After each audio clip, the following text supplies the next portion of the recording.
చిట్టిపిట్ట మరియు మాయా అద్దం. ఒక అందమైన తోటలో చిట్టి అనే చిన్న పిట్ట ఉండేది. చిట్టికి ఎప్పుడూ కొత్త విషయాలను చూడటమంటే చాలా ఇష్టం. ఒకరోజు ఉదయాన్నే అది ఆనందంగా ఆకాశంలో ఎగురుతూ పాటలు పాడుతోంది.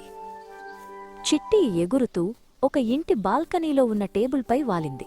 అక్కడ ఒక మెరిసే వస్తువు కనిపించింది. అది ఒక పెద్ద అద్దం. చిట్టికి అద్దమంటే ఏమిటో తెలియదు.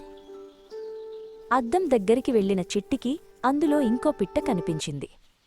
అది కూడా చిట్టిలాగే ఎర్రటి ముక్కుతో పచ్చటి రెక్కలతో ఉంది. ఈ తోటలోకి కొత్త పిట్ట వచ్చిందా అని చిట్టి అనుకుంది. చిట్టి ఆ కొత్త పిట్టతో స్నేహం చేయాలనుకుంది. హలో, నా పేరు చిట్టి అని పిలిచింది. కాని అద్దంలోని పిట్ట ఏమీ మాట్లాడలేదు. కేవలం చిట్టిలాగే నోరు తెరిచింది. చిట్టి తన రెక్కలను విదిలించింది. అద్దంలోని పిట్ట కోపమొచ్చింది. నువ్వు నన్ను వెక్కిరిస్తున్నావా అని అరిచింది. ఆ పిట్ట కూడా కోపంగా చూస్తున్నట్లు అనిపించింది. అప్పుడక్కడికి బాలు అనే ఉడత వచ్చింది. చిట్టి అద్దంతో గొడవపడటం చూసి బాలు నవ్వింది. చిట్టి, ఎందుకు అంత కోపంగా ఉన్నావు అని అడిగింది బాలు. చూడు బాలు, ఈ కొత్త పిట్ట నేను ఏది చేస్తే అది చేస్తూ నన్ను ఆట పట్టిస్తోంది. అని చిట్టి అది ఫిర్యాదు కొత్త చేసింది. పిట్ట కాదు చిట్టి, బాలు నవ్వుతూ అది కొత్త పిట్ట కాదు చిట్టి, అది నీ ప్రతిబింబం. చెప్పింది.